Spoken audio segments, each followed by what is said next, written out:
안녕하세요 여러분, 라이세어 JK레이입니다.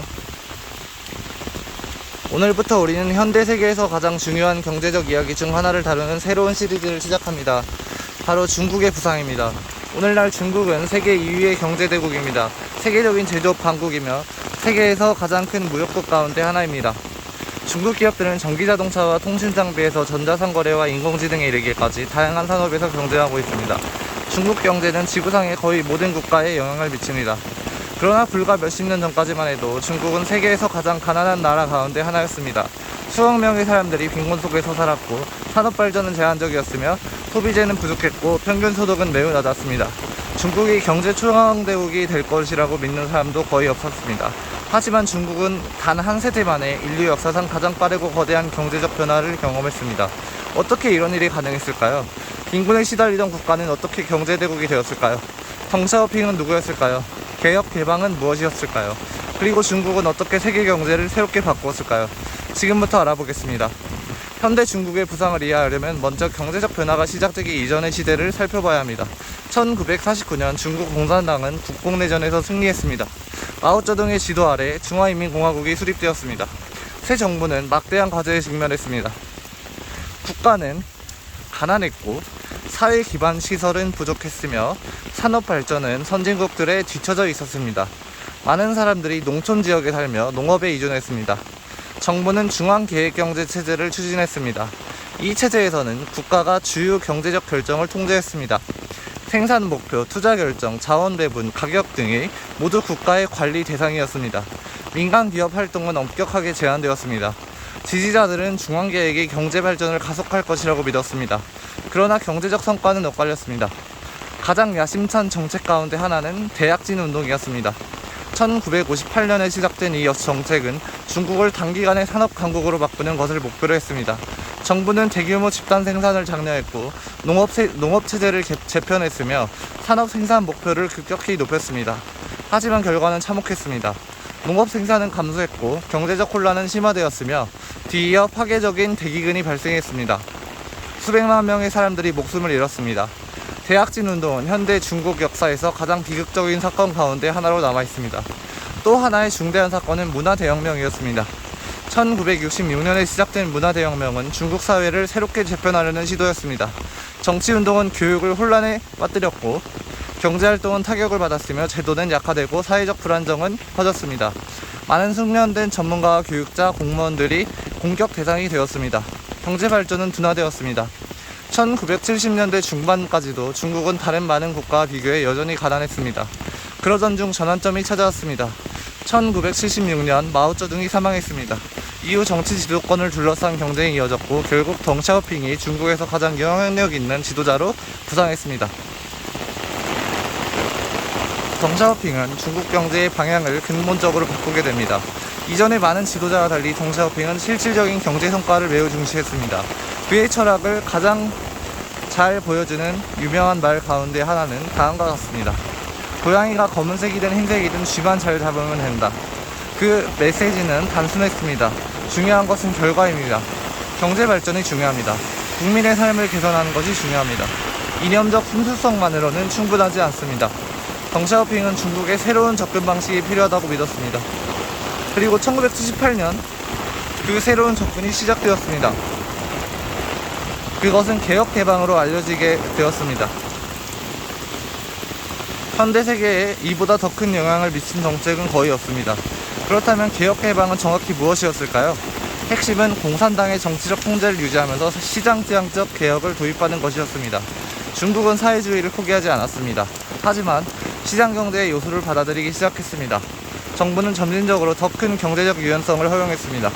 개인들은 경제적 결정을 내릴 수 있는 자유를 더 많이 얻었고 민간 기업들이 등장하기 시작했으며 외국인 투자가 가능해졌고 국제 무역이 확대되었습니다. 중국 경제는 변화하기 시작했습니다. 가장 초기의 개혁 가운데 하나는 농업 분야에서 이루어졌습니다. 이전 체제에서 농업은 집단적으로 조직되어 있었습니다. 정부는 농가 생산 책임제를 도입했습니다.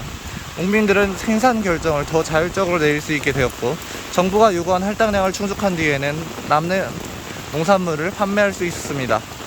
경제적 유인은 개선되었습니다. 농업 생산성은 높아졌고 식량 생산은 증가했으며 농촌 소득도 상승했습니다. 결과는 극적이었습니다. 농업개혁은 빈곤을 줄이고 생활 수준을 향상하는 데 기여했습니다. 동시에 경제적 유인이 상당한 개선을 가져올 수 있다는 사실을 보여주었습니다. 이러한 성공에 힘입어 개혁은 다른 분야로 확대되었습니다. 아마도 가장 중요한 조치는 중국을 세계로 개방한 것이었을 것입니다. 수십 년 동안 중국은 경제적으로 비교적 고립되어 있었습니다. 이제 정책 입안자들은 외국인 투자와 외국 기술, 해외의 전문 지식, 국제시장에 대한 접근을 원했습니다. 이 과정을 촉진하기 위해 중국은 경제특구를 설립했습니다. 경제특구는 경제개혁을 실험하는 장소가 되었습니다. 기업들은 더 큰 유연성을 누렸고 외국인 투자자들은 각종 혜택을 받았으며 규제는 대체로 덜 엄격했습니다. 목표는 투자를 유치하고 성장을 촉진하는 것이었습니다. 그 중에서도 한 도시가 특히 중요해졌습니다. 바로 선전입니다. 오늘날 선전은 중국에서 가장 크고 발전한 도시 가운데 하나입니다. 하지만 1970년대 후반까지만 해도 홍콩 인근의 비교적 작은 어촌에 불과했습니다. 이후의 변화는 놀라웠습니다. 공장들이 들어섰고 사회기반 시설이 확충되었으며 투자가 급증했습니다.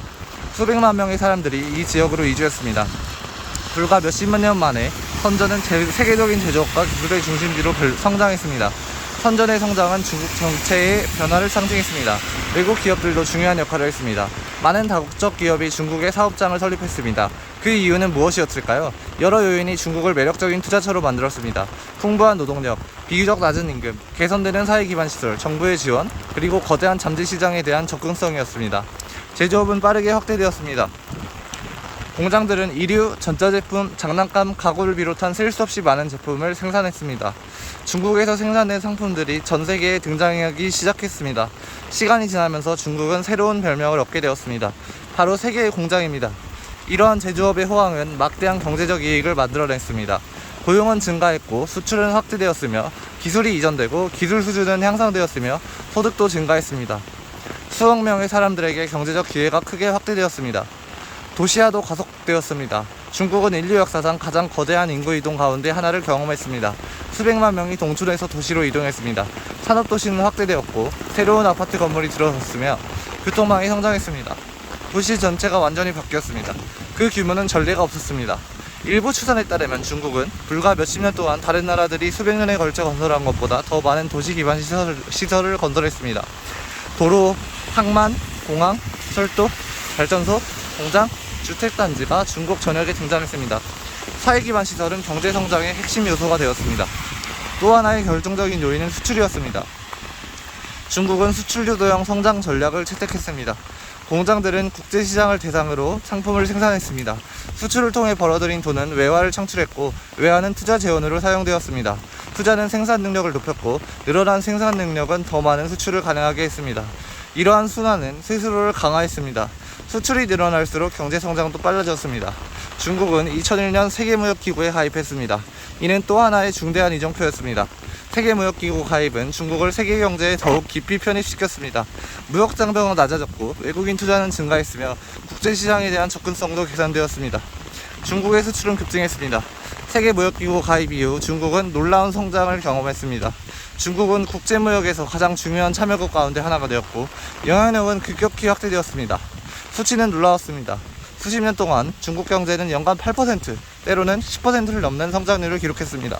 수억 명의 사람들이 빈곤에서 벗어났습니다. 기대 수명은 늘어났고 소비 지출은 확대되었으며 생활 수준도 향상되었습니다. 역사상 보기 드문 규모의 경제적 변화가 일어났습니다. 일부 추산에 따르면 비슷한 기간 동안 중국보다 더 많은 사람을 극빈 상태에서 벗어나게 한 국가는 없었습니다.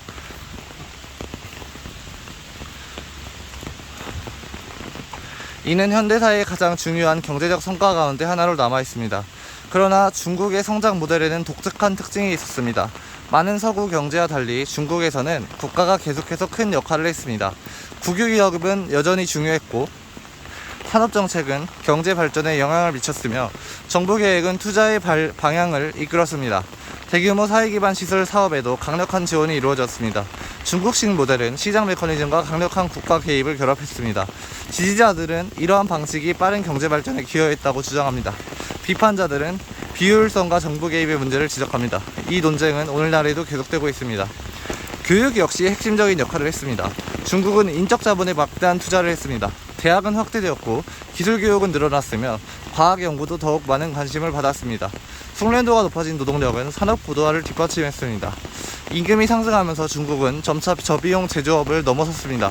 중국은 기술, 통신, 전기자동차, 재생에너지, 인공지능, 첨단 제조업과 같은 더욱 정교한 산업에서 경쟁하기 시작했습니다. 이러한 전환은 갈수록 중요해졌습니다. 어떤 국가도 낮은 임금에 영원히 의존할 수는 없습니다. 생활 수준이 향상되면 경제력은 생산성과 혁신, 기술적 역량에서 나와야 합니다.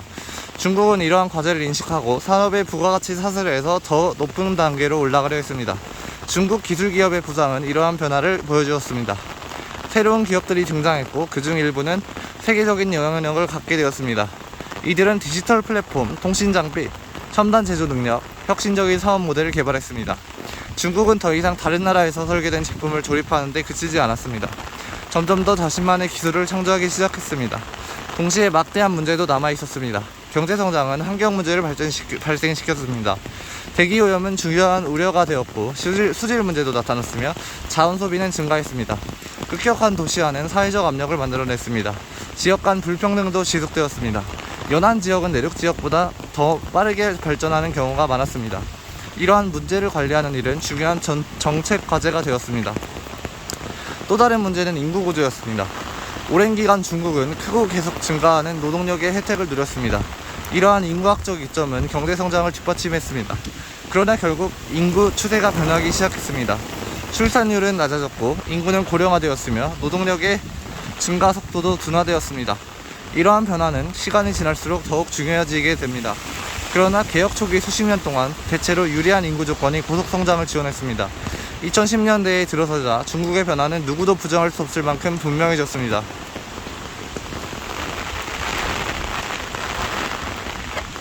중국은 세계 2위의 경제대국이 되었습니다. 제조업 생산량은 막대했고 중국의 수출품은 전 세계 곳곳에 도달했습니다.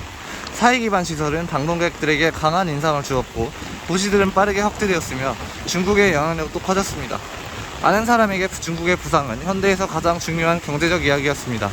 하지만 성공은 새로운 질문도 만들어냈습니다. 빠른 성장은 영원히 계속될 수 있을까요? 중국처럼 거대한 경제가 높은 성장률을 무한정 유지할 수 있을까요? 중국은 부채와 인구 문제, 구조적인 과제를 어떻게 관리해야 할까요? 기술은 어떤 역할을 하게 될까요? 그리고 중국은 다른 강대국들과 어떻게 경쟁하게 될까요? 이러한 질문들은 갈수록 중요해질 것입니다. 그러나 미래의 과제를 살펴보기에 앞서 이미 일어난 변화의 규모를 제대로 이해할 필요가 있습니다. 중국의 변화는 놀라웠습니다. 과거 빈곤의 이미지와 연결되던 국가는 세계적인 경제대국이 되었습니다.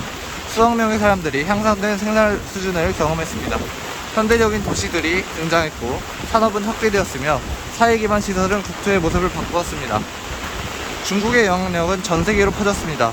개혁개방의 이야기는 궁극적으로 경제적 변화에 관한 이야기입니다.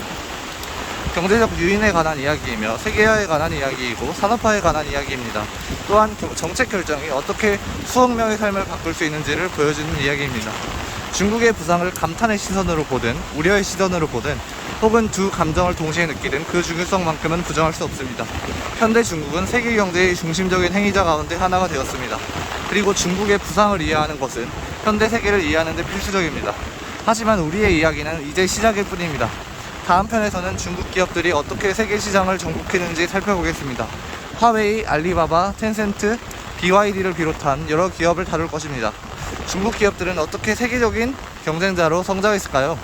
이들은 어떻게 미국과 일본, 유럽의 기존 기업들에 도전했을까요? 그리고 앞으로 세계 경제에서 어떤 역할을 하게 될까요? 다음 시간에는 이러한 질문들을 살펴보겠습니다. 시청해주셔서 감사합니다. 이번 영상이 재미있으셨다면 좋아요와 구독을 눌러주시고 아래에 댓글도 남겨주세요. 여러분은 중국의 경제적 부상을 가능하게 한 가장 중요한 요인이 무엇이었다고 생각하시나요?